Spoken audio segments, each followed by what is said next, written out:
It's a very different world these days, and it isn't business as usual. And what does business as usual mean? It means doing the same things we've always done and doing them the same way they've always been done, without questioning, without looking more deeply, and refusing to change, even when change is indicated and necessary.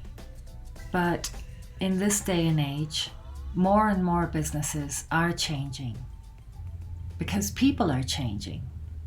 We're now operating in much closer alignment with a moral compass and bringing global ethics into the workplace for the sake of our own well-being and the well-being of those around us, the company we work for, and the world at large. But here's the thing. We can't bring global ethics into the workplace without being some kind of spiritual practitioner ourselves individually. In other words, without being individually engaged with what Eckhart Tolle calls the vertical dimension, whether it's religious or secular. A vertical dimension that connects us with a deeper aspect of ourselves than the regular day-to-day self that is engaged in our everyday activities and that we so easily confuse with the totality of who we are. So you don't need to be religious and you don't need to believe anything to be a spiritual practitioner. On the contrary, if you are skeptical or doubtful, this video is for you because we all have the ability to observe our own experience and live our lives more deeply and fully. In this video, I'm taking you on a journey to a spiritual retreat I was on recently to answer the questions. What is a spiritual retreat? What to do there, and how can spiritual practices help you become confident and fluent in English? So if you're ready, let's get started. If we haven't met yet, my name is Tanya Meyer, and I'm an English as a foreign language teacher to adults, specializing in mindfulness practices to help bring calm, joy, understanding, and clarity to your English language progress in social, professional, or academic settings. So that from here, from this place of spaciousness, of calm, you can really transform your English language skills. So a few months ago, I received an invitation from spiritual publishers Sounds True that I'm subscribed to and currently taking the Inner MBA with, to attend an Eckhart Tolle retreat in Spanish here in Mexico called Connecting with the Deeper I. Now, I've spoken about the spiritual teacher Eckhart Tolle before and how his books can really help you transform your English because it can really help you to empower your English. Not only because of the content, but also because he shows by example the confidence and fluency that somebody can have in a second language. Even in writing. Eckhart Tolle is originally German, but he writes and delivers his teachings in English. But what surprised me was to find out that Eckhart Tolle is equally fluent and confident, obviously, in a third language, which is Spanish, something I had no idea about. And that he would be delivering 4 days of spiritual teachings exclusively in Spanish.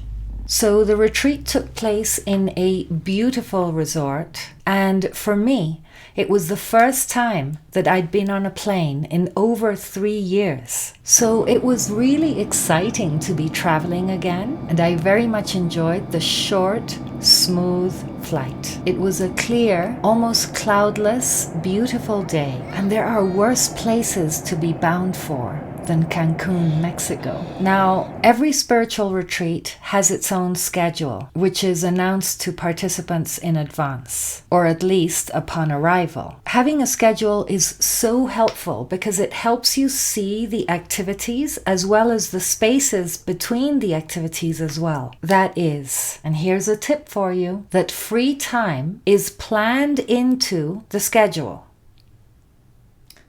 So, the retreat itself, this is how it transpired.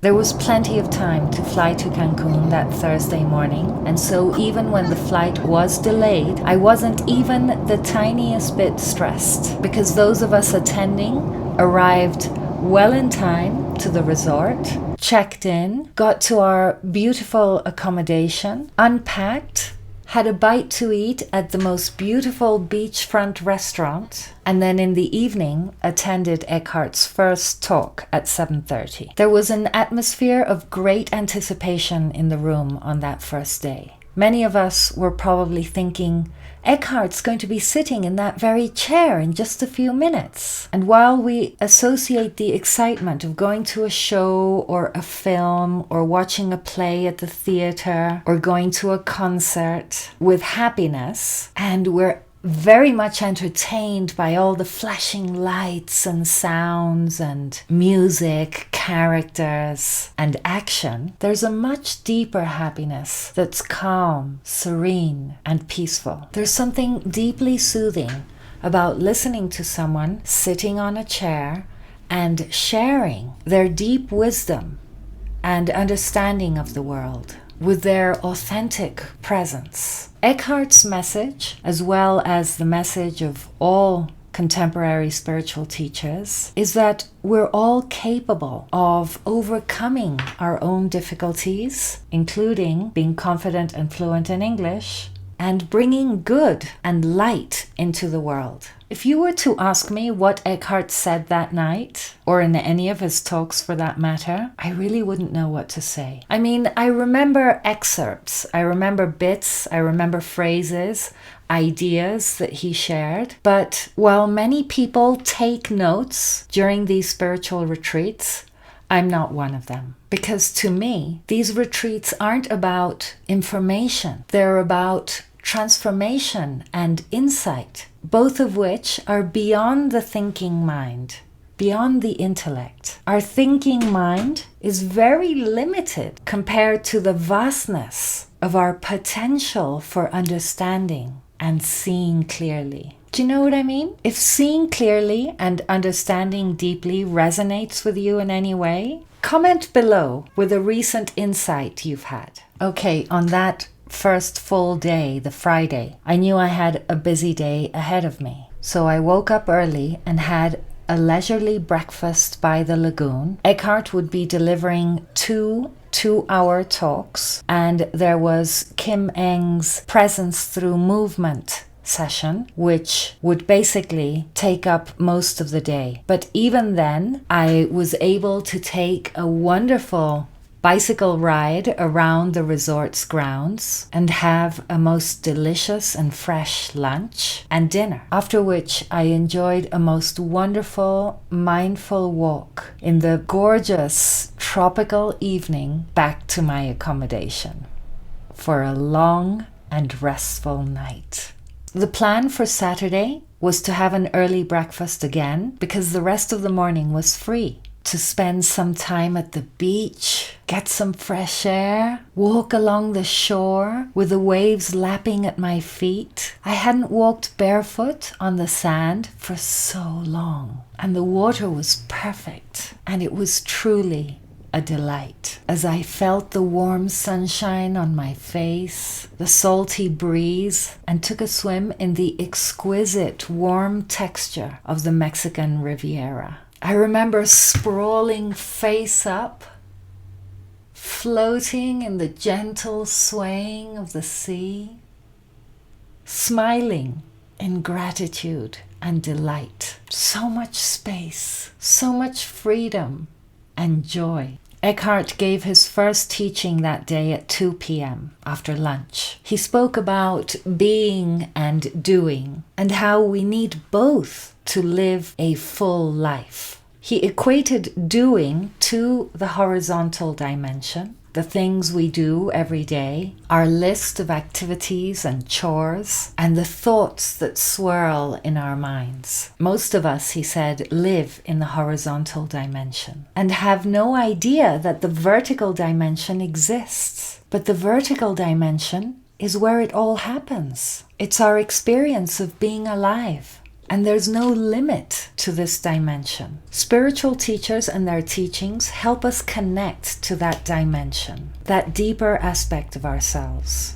And once we've experienced it and been able to establish ourselves in the stillness of being, we realize that it's so wonderful that we want to remain there as often as we can. We want to stay connected with ourselves by practicing diligently until this vertical dimension becomes like an anchor in our lives. And we no longer feel lost in regret about the past or anxiety about the future. It's a very grounding practice. The vertical dimension is the present moment. It's the now, and the dimension in which everything takes place. If we're unaware of it because we're caught up in the horizontal dimension, then much like the surface of the ocean, we live at the mercy of its sometimes raging storms. To understand the difference between the horizontal dimension and the vertical dimension, we can think of the horizontal dimension as the events that unfold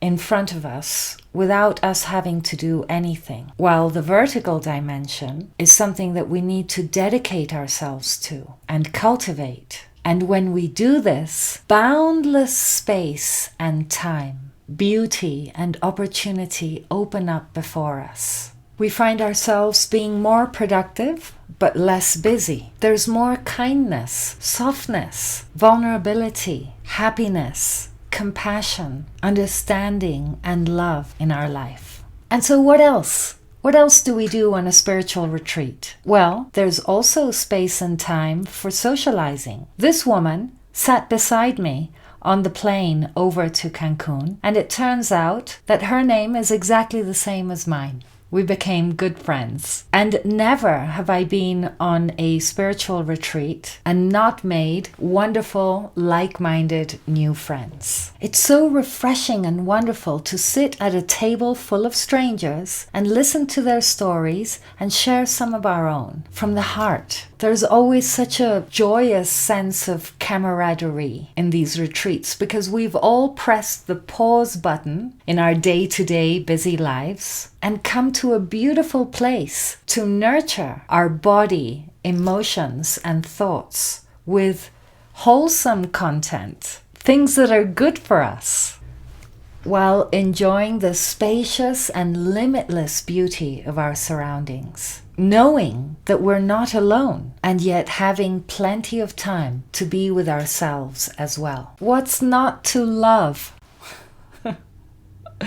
And finally, what does a spiritual retreat have to do with the price of eggs, right? I mean, what does it have to do with being a confident and fluent user of English? Why is an English teacher to adults waxing lyrical about a spiritual retreat? Well, firstly, because it does me good to attend this kind of event. And as a client or learner, I'm sure you want someone who's happy to support you with your progress, right?